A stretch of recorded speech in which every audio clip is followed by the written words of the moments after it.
गाजियाबाद, मौत से पहले एक महिला ने 4 लोगों को दी नई जिंदगी। अपनी आंखें, किडनी और लीवर देकर 4 लोगों को नई जिंदगी देकर दुनिया को किया रुखसत। रफत परवीन बनी मौत के बाद भी एक मिसाल। अंगदान कर महिला ने किया है महादान। सुनिए क्या कहा पॉलिटिकल न्यूज पर डॉक्टरों की टीम ने। पहले मैं आपका परिचय जानना चाहूँगा। जी, मैं वरुण श्रीवास्तव, मैं उषा श्रीवास्तव जी का नेफ्यू, जो कि जिनका भी लीवर ट्रांसप्लांट हुआ है। जिस तरीके से उनको लीवर मिला है और किसने लीवर दिया, कुछ आपको पता चला? आइडेंटिटी तो ऐसा हमें क्लियरली पता नहीं है, बट व्हाट वी नो कि 41 ईयर ओल्ड इंदिरापुरम की रेजिडेंट थी, तो उनका ब्रेन डेड जब डिक्लेयर किया उसके बाद जो है फिर यहाँ पर उनका प्रोसीजर स्टार्ट हुआ। अच्छा, क्या किस तरीके से आपको पता चला कि ये मतलब ऑर्गन्स आपको मिल जाएगा, इजी हो जाएगा? कितनी प्रक्रिया होते गुजरना पड़ा आपको? प्रक्रिया तो बहुत लंबा हमारा बैटल था, but it came to an end, तो अच्छा है। तो जैसे हमारा अबाउट 2 महीने से हमारी मौसी जी का चल रहा था इलाज, और फिर फाइनली जो है हमने यहाँ पर रजिस्ट्रेशन वगैरह कराया उनका, और मिराकुलसली एकदम चमत्कारी तरीके से जो है हमें 1 हफ्ते में जब से हमने रजिस्ट्रेशन कराया कि इमीडिएट अर्जेंट रिक्वायरमेंट है, तो फिर ये महिला जो है जो थी जिनका ट्रांसप्लांट जिनसे करवाया, तो उनका न्यूज़ आई, फिर हमें पता चला और हमने इमीडिएटली किया। सबसे पहले कितनी खुशी है, और जिन्होंने मतलब जिनका ऑर्गन मिला है उनके प्रति आप क्या कहना चाहेंगे? मैं दिल से उनका बहुत बड़ा शुक्रिया करना चाहता हूँ, और हमारे पूरे परिवार में बहुत ज़्यादा राहत की सांस मिली जब उनको पता चला कि इस टाइप का अवेलेबिलिटी है।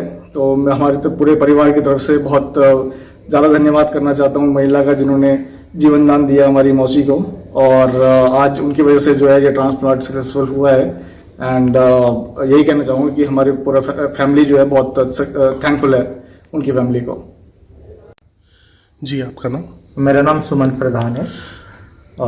मेरा वाइफ का किडनी ट्रांसप्लांट हुआ डिसीज डोनर से, महुआ बर्मन, जिनको किडनी लगी है। जी, कितने समय से यहाँ हॉस्पिटल में हैं आप, और कैसे संभव हुआ? इनको 4 साल से ये डायलिसिस पे है। 4 साल पहले हम लोग हॉस्पिटल में, इसी हॉस्पिटल में हम लोग रजिस्टर किए थे किडनी के लिए, और तभी हमें ऑलमोस्ट 4 बार कॉल आ चुका है इस हॉस्पिटल से। एज पर हॉस्पिटल प्रोटोकॉल, जब भी किडनी डिसीज डोनर का अवेलेबल होता है तो मल्टीपल पेशेंट को बुलाया जाता है, और सभी का प्रॉपर प्रोटोकॉल के साथ टेस्ट होता है, और जिसका बेस्ट मैच होता है उन्हीं को ही किडनी मिलता है। अच्छा, कुछ एक्स्ट्रा पे करना पड़ा आपको? जी नहीं, बिल्कुल कोई एक्स्ट्रा पे या कुछ नहीं करना पड़ा, जो as per protocol, as per price, agreed price, सब कुछ। कितनी खुशी और उस परिवार के प्रति कितनी संवेदना है? क्या उस परिवार से महुआ कभी मिलना चाहेंगे जिस परिवार के शख्स का ऑर्गन आपको मिला? बिल्कुल, ये तो हमेशा मन में रहेगा ही कि उनसे मिलूं, एक बार उनका शुक्रिया करूं, ये तो हमेशा ही दिल में रहेगा ही। डॉक्टर साहब, पहले मैं आपका परिचय जानना चाहूँगा। मैं डॉक्टर निधि एमदेव हूँ, मेडिकल सुपरिटेंडेंट हूँ, max super speciality hospital Vaishali की। मैम, एक लेडी ने अपनी मौत के बाद 7 लोगों को जिंदगी दी है। जी। कौन थी वो और किस तरीके से, क्या हुआ? जी, उनका नाम रफत परवीन था। 41 इयर्स की थी, बहुत ही लर्नड फीमेल थी, टीचर थी, इनफैक्ट बुक्स भी लिखती थी। वो दुबई में टीचर थी। यहाँ वो अपने बेटे से मिलने आई थी। उनके बेटे ने 12th पास किया था और उसका एडमिशन बॉस्टन यूनिवर्सिटी में डॉक्टर बनने के लिए हो गया था। उनसे मिलने वो यहाँ पे आई थी, जहाँ पे उनको एक दिमाग में एक तरीके का एन्यूरिज्म था, हम लोग कहते हैं, जो रप्चर हो गया, फट गया, जिसकी वजह से दिमाग में पूरा ब्लड क्लॉट हो गया, जिसकी वजह से वो ब्रेन डेड हो गई। जी। और वो हमारे हॉस्पिटल की इमरजेंसी में ट्रीटमेंट के लिए आई थी। हम लोगों ने उनको एडमिट करा, वेंटिलेटर पे डाला, मगर पूरी जांच के बाद फिर यही निकल के आया कि ब्रेन डेड है। तब उनकी फैमिली को हम लोगों ने समझाया, काउंसिल करा। फैमिली का मैं इसमें बहुत बड़ा एक योगदान कहूँगी कि फैमिली रेडी हो गई ऑर्गन डोनेशन के लिए, जो कि एक बहुत महान काम होता है। पूरी फैमिली रेडी हो गई। फिर हम लोगों ने अपना पूरा सिस्टम एक्टिवेट करा।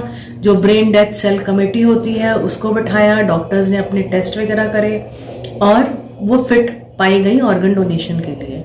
तो फिर हमने नोटो, जो कि हमारा नेशनल ऑर्गेनाइजेशन है ऑर्गन डोनेशन का, और टिश्यू ट्रांसप्लांट डोनेशन का वहाँ पे नोटिफाई कराया।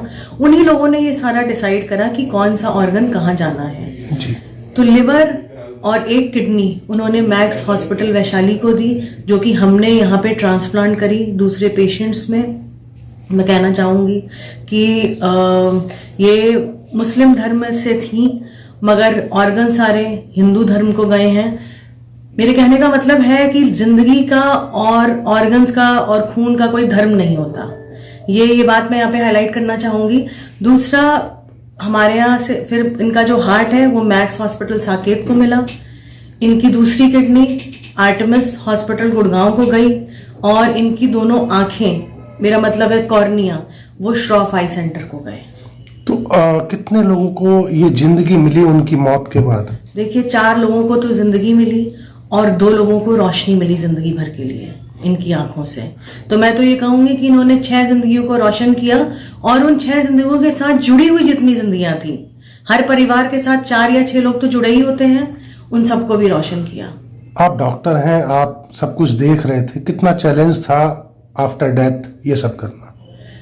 कोऑर्डिनेशन तो देखिए कराना ही पड़ता है। जितने भी ऑर्गन्स निकाले जाते हैं उसमें मैं ये कहूंगी कि हमें यूपी पुलिस और हमें गुड़गांव पुलिस और हमें दिल्ली पुलिस का बहुत बड़ा सहयोग था कि वो ऑर्गन्स टाइमली ऑर्गन हार्वेस्टिंग के बाद अपने अपने गंतव्य पे पहुंच गए, और वो दूसरे पेशेंट में ट्रांसप्लांट हो गए सही से, ऑर्गन्स में कोई डैमेज नहीं हुआ। तो ये था कोऑर्डिनेशन। फिर सारी टीम्स का आना और वो पूरा ऑर्गन हार्वेस्टिंग करना, ट्रीटमेंट करना, ऑर्गन निकालना, ऑर्गन ले जाना। इसमें बहुत सारे डॉक्टर्स, बहुत सारे एनेस्थेटिस्ट, बहुत सारे surgeons, kidney transplant surgeon, liver transplant surgeon, eye surgeon, इन सब का इन्वॉल्वमेंट था। टोटल कितने डॉक्टर रहे होंगे? डॉक्टर करीब रहे होंगे 40 सारी टीम्स के मिला के। फिर पूरा एडमिनिस्ट्रेशन इसमें इन्वॉल्व होता है हमारा, कि हम नोटों को नोटिफाई करते हैं, पूरा पेपर वर्क होता है, क्योंकि इसमें काफी सारी कितना टाइम लगता है? जिस तरीके से मान लीजिए कोई अगर इस तरीके डेथ कर जाता है और उसके बाद उसके परिवार वाले या खुद मरने से पहले वो अपने कुछ ऑर्गन डोनेट करना चाहता है, तो उसके लिए क्या फॉर्मेलिटीज होती है? देखिए, ऐसा होता है कि जैसे ही कोई ब्रेन डेड, हमें लगता है कि ब्रेन डेड है पेशेंट, हम उनकी काउंसलिंग करते हैं। अगर वो कंसेंट देते हैं तो 24 घंटे का समय लग जाता है, क्योंकि जब वो कंसेंट देते हैं उसके बाद हम एपनिया टेस्ट करते हैं। 2 एपनिया टेस्ट होते हैं जो 6 घंटे के अंतराल पे होते हैं। उसके बाद हम नोटो को ऑफिशियली नोटिफाई करते हैं, तब नोटो ऑर्गन डिस्ट्रीब्यूशन करता है, सारी टीम्स को इन्फॉर्म होता है कि उनको ऑर्गन लेने आना है, फिर टीम्स आती हैं। तो कुल मिला के 24 घंटे का समय लग जाता है इन सब चीजों में। Thank you ma'am.